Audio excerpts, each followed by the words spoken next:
Okay, I think I'm gonna make one more video, and then I'm gonna hopefully do a couple more tomorrow. I'm just gonna try and get through a bunch of stuff because I don't really have anything to do for the next week. Okay, so I'm gonna move on to offense. Today we're talking about quarterbacks, just general quarterback chatter.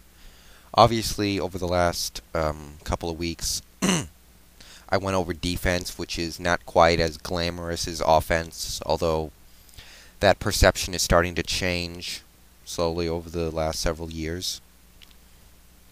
Okay, quarterbacks. Where do I start? Let's start with Seattle's quarterback situation. Starting, obviously, now we got Matt Hasselbeck, good, good, confident guy. I'm happy to have him around. Uh, Last season left a bad taste in everyone's mouth, mine included. I mean, I'm not gonna lie, he did piss me off a couple times last year. He was just, struggling. Was pretty inconsistent, had quite a few bad games, was able to have some respectable stats when all was said and done because he also had some good games.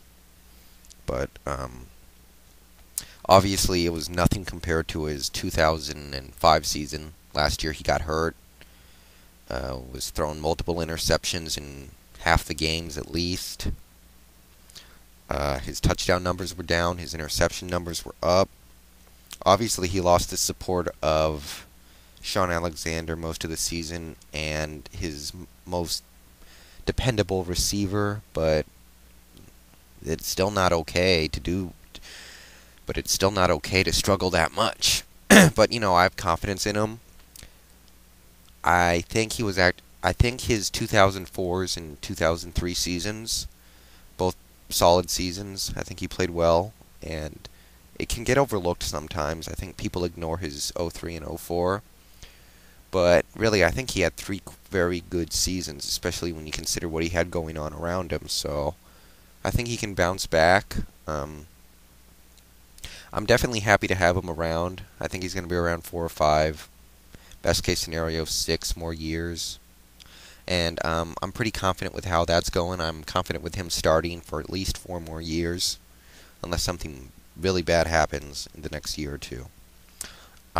Okay, behind him right now we got Seneca Wallace. Finally got a chance to strut his stuff last year when Matt went down. I cannot complain. In the off season between the 2005 and 2006 season, I wanted us to go out there and pick up a backup. I had my eye on Tim Rattay, actually Tommy Maddox, Vinny Testaverde, Jay Fiedler. I wanted somebody that I thought had proven they could at least be a competent backup in the NFL because I did not trust Wallace. I wanted him moved to receiver or returner. I did not think he could start at quarterback. I did not think he was capable of doing anything more than play mop-up duty. But he came in for like 4.5 games last year. Proved me wrong. Played very well at times. Ruined at least one game for us, maybe two. But he was a lifetime backup making his first couple of starts, so you got to take the good with the bad. He's got good mobility, good head on his shoulders, fairly accurate, can throw a pretty good deep ball. Uh, um, I mean, I'm still not sure. I still wouldn't mind bringing in another backup just because Wallace will never, if you ask me, Wallace will never be good enough to start a full 16-game season and take a team to the playoffs in the NFL. I mean, I'd rather have him than Tavares Jackson or probably Brody Croyle, but I don't see him being able to take a team to the playoffs ever in the NFL. I mean, he can have some. I mean, he can have good games every now and then and show flashes of brilliance, but he's just not cut out for it. So, I guess behind him we got David Green, kind of a failed experiment. This will be his third year now, and we've only seen him in preseason, and he hasn't exactly impressed. I guess he's shown flashes, but um, he broke all kinds of records in college. Bunch of records set by Peyton Manning, actually, but has not worked out yet. We'll see if he can do something in the preseason this year to show that maybe he can be, competent third stringer, but I think we need to bring in somebody else to start planning for the future as a starter after, Matt's gone. And Wallace could be gone pretty soon. And once again, I don't trust him as a starter. So, in conclusion, I guess I'd rate the quarterback position an A minus because you've got Matt, who's, great West Coast offense quarterback, good mobility, good accuracy, usually pretty good decision maker. Cage does a lot of Brett Favre-like things when you think about it because he can be a mad gunslinger and really throw up points, but he can also throw the stupidest interceptions you've ever seen. He actually doesn't have a very strong arm, but I'm willing to live with that because it's not an important part of this offense. Wallace, I'll take him as a backup.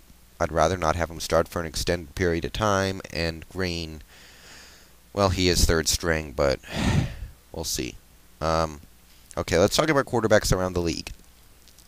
One of, the most interesting debates in all the NFL is Peyton Manning versus Tom Brady.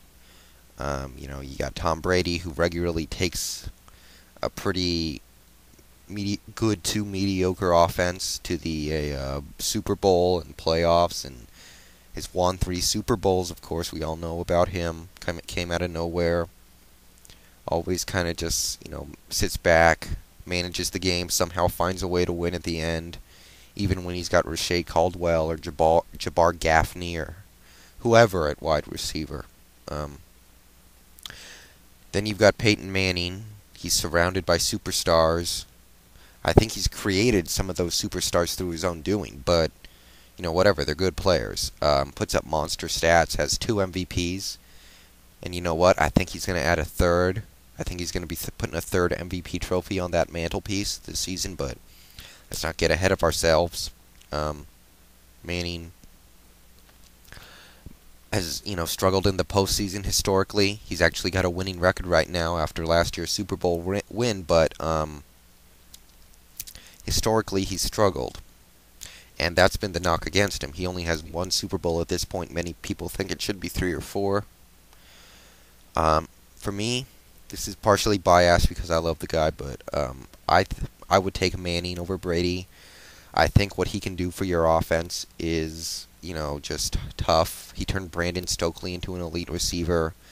I think he can take just about any player and turn him into a, pretty much any offensive player and find a way to make him productive. I think I could build a team. If, I was running a team, I think I could build a team around a Manning that could win the Super Bowl year in and year out. Maybe not put all the pressure on him. Manning's my second favorite player in the league, so this is partially biased. Another good argument is, the whole thing about mobile quarterbacks. You got players like Mike Vick or Vince Young, Dante Culpepper, Donovan McNabb. What's their place in the league today? I don't care how you get yards. Yards are yards. So I don't have a problem with these quarterbacks that like to run, as long as they can also pass pretty well. I think actually Vic's a pretty underrated passer. He's not great, but he does some decent things with terrible receivers. So I'm all right with what he manages to do on the field. There isn't a lot to say about quarterbacks since they, they're the leader of their offense. They're supposed to pass the ball, make the play calls on offense, and all that good stuff. So there's not a lot of intricacies to discuss about the quarterback's position. So I'm going to get right to it. Best quarterback in the league, I would take Manning. Brady's right there. So actually I would also throw in Drew Brees right up there in that tier, but I would personally take Manning. Underrated, pretty easy call for me right now. J.P. Lossman. People think he's a bust or something, and I know the Buffalo gave up a lot to get him, but he did very well last year with only 1 real threat at wide receiver. So Lossman, very underrated. Watch out for him this year. I think he's going to really break out. Overrated, possibly Rivers, just because he rides Tomlinson. He's good, not top 10 yet. Give him a couple years to really establish himself. And breakout quarterback this year, I think it's going to be Jay Cutler in Denver because of his weapons. All right, bye.